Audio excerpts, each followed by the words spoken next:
नमस्कार दोस्तों। मेरे चैनल एस्ट्रोमन जी में आपका बहुत बहुत स्वागत है। आइए आज 47 वर्ष के पुरुष के कुंडली का अध्ययन करेंगे, इनके सवालों का जवाब करेंगे।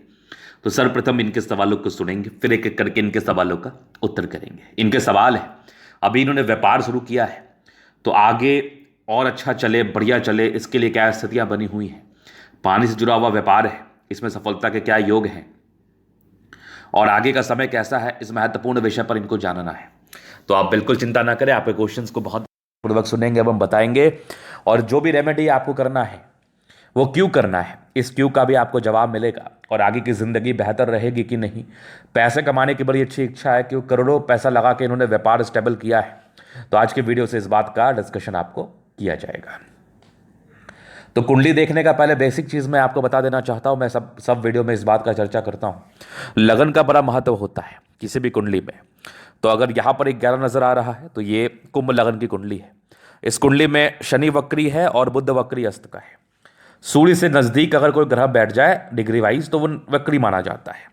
अब देखो, शनि इनका है पंचम भाव में वक्री होके, ठीक है। तो वक्री का अर्थ है 3 गुना ज्यादा फल को बढ़ा देना। कुंडली में 2 टाइप के ग्रह होते हैं, एक योग कारक होते हैं, एक मारक होते हैं। अगर योग कारक का अर्थ हुआ कि जो आपके लिए शुभ फलदायी है, मारक का अर्थ हुआ जो आपके लिए अशुभ फलदायी है। अगर मारक ग्रह वक्री हो जाए, 3 गुना ज्यादा फल देने लगे, तो कहीं ना कहीं आपकी जिंदगी पर वो तकलीफ लाएगा, तबाही लाएगा।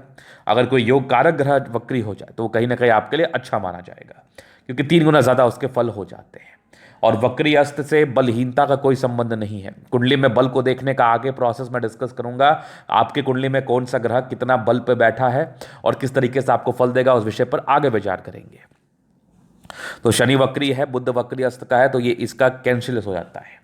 अगर कोई ग्रह अस्त हो और वक्री भी हो तो वो फिर न्यूट्रल कंडीशन में आ जाता है, उस पर कोई भी वक्री और अस्त का प्रभाव नहीं पड़ता है, कट जाता है, नेगेटिविटी खत्म हो जाती है। अब इस कुंडली के हिसाब से इनकी राशि मकर आ रही है, मंगल दोष निम्न स्तरीय है, वो मैं आगे विचार करूंगा। ये दोष किस हद तक आपकी जिंदगी में फलित रहा है। अब हम विचार करेंगे इनके प्लैनेट्स के बल पर। अब आपको ये सूर्य दिख रहा होगा, इसके पास ये 27 अंश दिख रहा होगा, तो इसको हम डिग्री कहते हैं। किसी भी ग्रहों को देखने का 3 डिग्री होता है, 3 तरीके से देखा जाता है। एक बाल्यावस्था, मतलब वो अपने इनिशियल स्टेज में है। एक दूसरा अवस्था युवा अवस्था, मतलब वो बहुत ज़्यादा ही सक्षम है किसी भी चीज़ को करने के लिए। तीसरा है वृद्धावस्था, मतलब वो बूढ़े अवस्था में जो कि ज़्यादा काम वो नहीं कर पाएंगे।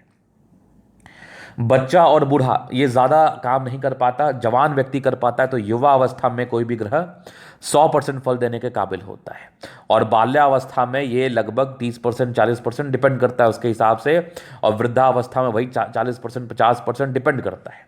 जैसे 0 से 10 डिग्री के बीच का ग्रह आपको बाल्यावस्था हुआ, 10 से 20 डिग्री का बीच का ग्रह युवा अवस्था हुआ, 20 से 30 डिग्री वृद्धावस्था। तो सूर्य 27 डिग्री पर वृद्धावस्था में है, तो ये बहुत ज़्यादा शुभ परिणाम आपकी ज़िंदगी पर नहीं दे पाएगा। 30% से 40% इनके रिगार्डिंग फल आएंगे। अब वही वाली बात होती है, अगर 40% भी कोई योग कारक ग्रह फल दे जो आपके लिए शुभ फलदायी है, तो वो बहुत ज़्यादा दे देता है। कहने का अर्थ है, अगर मेरी सैलरी 10 रुपये है और मेरे बॉस की सैलरी 1 लाख रुपये है, अगर मैंने आपका मदद किया 10% अपने सैलरी का, तो 1 रुपया मदद किया, मेरे बॉस ने आपका मदद किया तो 10,000 मदद किया। और किसी व्यक्ति की सैलरी 1 करोड़ है तो उसने आपको 1 लाख मदद किया। तो सीधी सी बात है कि ग्रह किस कंडीशन में है, किस घर के मालिक हैं, कहाँ देख रहे हैं, क्या कर रहे हैं, उस हिसाब से इसके फल का निर्धारण होता है। 40% फल देना भी बहुत होता है, इसलिए इस चीज़ को लेकर चिंतित ना रहें। हाँ, अगर 100% फल दे तो बहुत ही अच्छी बात है। तो सूर्य 40% फल देने के काबिल है। अगर योग कारक हुआ तो फल को बढ़ाया जा सकता है उपाय करके। अब चंद्रमा 14 डिग्री पर बैठा है तो ये 100% फल देगा। मंगल 20 डिग्री पर है, ये भी 100 देगा। बुध 23 डिग्री पर 80% देगा। गुरु 27 डिग्री पर बैठा है, ये लगभग 30-40% के राउंड फल देगा। शुक्र आपका 19 डिग्री पर, ये 100% देगा। शनि तो महाबली है, ये भी 100% फल देगा। राहु और केतु भी 100% फल देगा। अब हम आगे विचार करते हैं प्लैनेटरी कंडीशंस पर। अब मेन डिस्कशन अभी जाकर स्टार्ट होगा प्लैनेटरी कंडीशंस का। तो आइए देखते हैं कौन सा ग्रह किस हिसाब से आपको फल दे रहा है और किस तरीके से इस चीज़ को हम देखते हैं और समझते हैं और बताते हैं। तो सबसे पहले तो कुंभ लगन के व्यक्ति नॉर्मल दृष्टि दोष से परेशान रहते हैं। बीपी की प्रॉब्लम होती है, पेट की समस्या होती है, इसके उपरांत कुछ नहीं होता। ये हर कुंभ लगन वाले व्यक्ति के साथ है, इसलिए ये जनरल प्रेडिक्शन से इसको दिमाग में रखना भी नहीं है। अब हम सूर्य पर विचार करेंगे। सूर्य कहाँ बैठा है? दसम सूर्य बैठा मकर राशि में, शत्रु राशि में। 7वें घर का स्वामी 12वें घर में। 7th हाउस लॉर्ड अगर 12वें घर में किसी भी वजह से बैठ जाए तो जातक के खर्च की स्थिति को ज्यादा बढ़ा देता है और शुरुआती दौर में स्ट्रगल को इंडिकेट करता है। सूर्य सूर्य गड़बड़ नहीं है। अगर कोई ग्रह आपको खर्च करा रहा है तो पैसे होंगे तभी तो खर्च करोगे आप, तो पैसे भी दे रहा है लेकिन खर्च भी कराएगा। सूर्य बुध का राजयोग बना, बुधातित्व राजयोग। व्यक्ति बहुत समझदार प्रवृत्ति के होते हैं। चश्मे लगने के योग को यह बताता है। आई साइड में थोड़ी सी विजन्स में दिक्कत होती है, नहीं भी हो सकता है लेकिन चांसेस होता है। तो सूर्य 7वें घर का स्वामी होकर 12वें घर में बैठना मतलब जातक का कैरियर शुरुआती दौर में स्ट्रगल में रहता है 25 साल तक। अब हम विचार करेंगे चंद्रमा पर। चंद्रमा भी आपका यहाँ बैठा मकर राशि में, समांतर राशि में, 6ठे घर का स्वामी 12वें घर में बैठा है। रोग ऋण कर्जा के घर का मालिक का स्वामी होके ये व्यय के घर में बैठा है। 12वां घर व्यय का घर होता है। कुंडली में 3 हाउसेस होते त्रिक, 6ठा, 8वां, 12वां, लीगली एक तीसरे को भी हम मान लेते हैं। अगर इन सब का स्वामी इसी घर में बैठ जाए, जैसे 6ठे घर का मालिक 6ठे में बैठ जाए, 8वें में बैठ जाए, 12वें में बैठ जाए, तो वो राजयोग बनाता है। क्योंकि अगर आप चोर को चोर के घर में बैठा दोगे तो उससे ज्यादा बली कोई नहीं होगा। अपने गले में कुत्ता भी शेर होता है। तो आपका चंद्रमा 6ठे घर का मालिक है, वो 12वें घर में बैठा, तो विपरीत राजयोग कंडीशन में चंद्रमा आपके लिए शुभ फलदायी हो गया। आपका पानी से जुड़ा हुआ कार्य है और 12वां घर विदेशी दृष्टि से धन लाभ को भी रिप्रेजेंट करता है। तो चंद्रमा की स्थिति 12वें घर में विपरीत राजयोग की स्थिति में है तो चंद्रमा आपके लिए अति शुभ फलदायी माना जाएगा, अति शुभ फलदायी माना जाएगा। इस बात में कोई संदेह नहीं है। तो चंद्रमा के द्वारा किया गया कार्य या चंद्रमा से संबंधित किया गया कार्य आपके लिए धन लाभ कारक रहेगा ही रहेगा। चंद्रमा बड़ी स्थिति में है। अब मंगल पर विचार करेंगे। मंगल आपका कहाँ बैठा है? 11वें, 9 लिखा हुआ है। धनु राशि में, मित्र राशि में, तीसरे 10वें घर का स्वामी 11वें में है। तो कर्म के हाउस का मालिक होके और कैरियर के हाउस का मालिक होकर 11वें में है। मतलब ऐसे व्यक्ति काफी पराक्रमी होते हैं। 2-3 क्षेत्र से धन लाभ को इंडिकेट करता है ऐसा मंगल। ऐसा मंगल आपको बहुत बहुत बली बनाता है। स्वास्थ्य उत्तम रहता है और जिंदगी पर धन लाभ एकदम तय है, 100% तय है, 100%। और मंगल की दृष्टि दूसरे घर पर है, धन भाव पर है, पैसे को बढ़ाता है। 5वें घर पर है, पढ़ाई लिखाई कारक स्थान में भी ये कहीं ना कहीं आपको दिमाग देता है। चंद्रमा के मंगल की दृष्टि शनि पर पड़ रही है, वक्री शनि पर। तो शनि मंगल की युति टेक्निकली आपको बहुत स्ट्रांग बनाता है।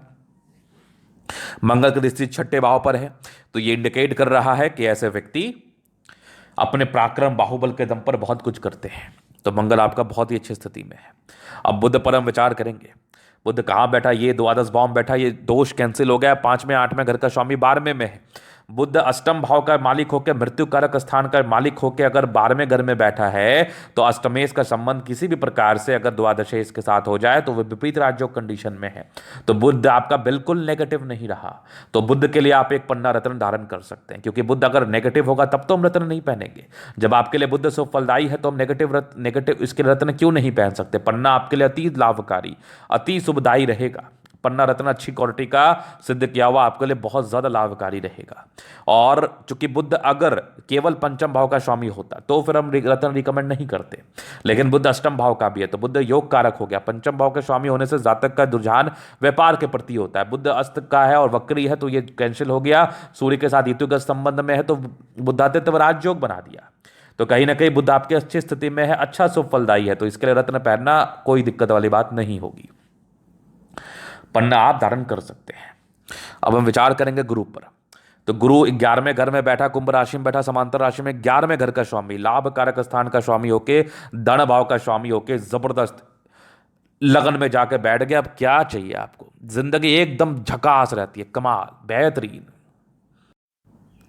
जबरदस्त और विषम परिस्थिति में। और एक पर गुरु चूंकि 27 डिग्री पर बैठा और आपके लिए बड़ा योग कारक है, चूंकि 11वें भाव लाभ भाव का स्वामी होकर, धन भाव का स्वामी होकर लगन में बैठा है, तो इससे बड़ी बात और क्या हो सकती है? शादी के बाद भाग्योदय, जिंदगी एकदम मस्त, खतरनाक, कहीं कोई दिक्कत नहीं है। और गुरु के लिए आप पुखराज भी पहन सकते हैं क्योंकि ये बहुत शुभ घर का मालिक है। सोर्स ऑफ इनकम को बढ़ाएगा, धन को और ज्यादा इनहेंस कर देगा, तो वो भी चल सकता है, पुखराज भी चल सकता है। लेकिन वो डिपेंड करेगा इसकी महादशा या अंतरदशा में ही केवल आपको पहनना है, हमेशा नहीं। तो गुरु आपने देख लिया। अब शुक्र पर विचार करते हैं। शुक्र बैठ गया, ये कुंभ राशि मित्र राशि में चौथे नंबर में भाग्य स्थान का स्वामी शुक्र है, चतुर्थ भाव का स्वामी शुक्र है। तो ये गाड़ी मकान वाहन के घर का शुक्र का स्वामी होकर, भाग्य स्थान का स्वामी होकर, डिग्री वाइज बली होकर लगन में बैठ गया। एक ओपेल या डायमंड पहन लीजिए, जिंदगी बेहतर रहेगी। वो मैं आपको चुनाव करके कौन कौन सा रत्न वर्तमान समय के हिसाब से ठीक रहेगा वो पर्सनली आपको बता दूंगा, लेकिन ये सब रत्न आपको सजेस्ट है। एक ओपेल भी आपके लिए अति सुफलदायी रहेगा। शुक्र बहुत आला कंडीशन में, एकदम जिंदगी मस्त है, कहीं कोई दिक्कत वाली बात नहीं है, कहीं कोई टेंशन नहीं है। लग्नेश शनि द्वादशेश शनि वक्री होके पंचम भाव में बैठा है, खूब पैसा देता है, एक्सट्रीम धन लाभ को बताता है। शनि की दृष्टि सातवें घर पर, तीसरी दृष्टि सातवें को देख रहा है, 11वें घर को देख रहा है, सोर्स ऑफ इनकम को बढ़ाएगा, धन भाव को देख रहा है, मतलब कमाल की कुंडली है। बहुत पैसा कमाने वाले हैं आप, एक्सट्रीम धन लाभ को बता रहा है, एक्सट्रीम धन लाभ को। केंद्र का राहु और केतु थोड़ा डाइवर्ट करता है, लेकिन हाँ 35 वर्ष के बाद तरक्की भी खूब देता है। चौथे भाव का केतु भी आपको खूब बढ़िया घर मकान वाहन का सुख देता है, वृश्चिक राशि में है। और राहु आपका केतु आपका वृषभ राशि में है, राहु आपका वृश्चिक राशि में है। दसम भाव का राहु थोड़ा ऑब्स्टेकल क्रिएट करता है, लेकिन 35 वर्ष के बाद इसके लिए रिगार्डिंग अच्छे भाग्योदय होते हैं। क्योंकि शनि बहुत प्रबल है, शनि के महादशा में जिंदगी बदल जाएगी, प्रॉपरली जिंदगी बदल जाएगी। राहु केतु भी कुछ नहीं बिगाड़ पाएगा। वैसे थोड़ा ऑब्स्टेकल ये दिया होगा शुरुआती दौर में, लेकिन अब के समय में कोई दिक्कत नहीं है। चूंकि अब मैं समय पर अगर मैं विचार कर लूँ तो अभी आपका शनि का समय आने वाला है।